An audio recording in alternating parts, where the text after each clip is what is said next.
So another good question is, when is my hair going to grow?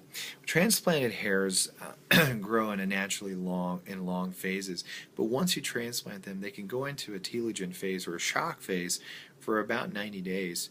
And it usually takes another 2 hair cycles for all of them to synchronize, wake up, and start to grow and produce any kind of noticeable aesthetic result or any type of density.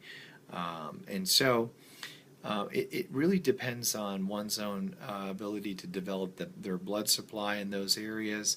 And usually we see hair growth initially around 3 months, and you'll see some growth, some people who will lag behind up into about 6 months, and then noticeable results at a year and even beyond that. We've seen results that are in late bloomers that don't begin to grow until about a year, and then they really blossom at month number 15 or 16, and then go on to continue to grow into 18 months post-procedure. People want to also know how will their hair look after the artist procedure.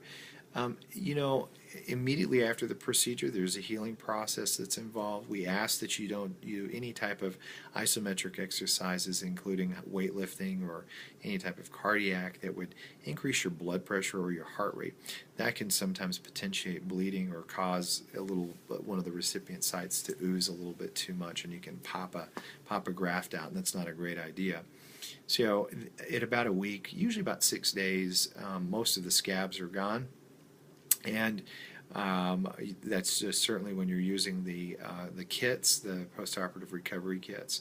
And then your noticeable results happen. They start to happen in about three months. The results are permanent. This is not some kind of if you stop treating it with a medication, it's going to fall out or go away. And so that's something to certainly to think about. Now, the results of the actual hair transplant themselves are dependent on where you put the single hair and the double hair, or the 2 hair and 3 hair follicular units, and that can be really the art of this procedure and make it look really, really good. The results are most certainly natural, and they're very hard to detect when you've had a hair transplant.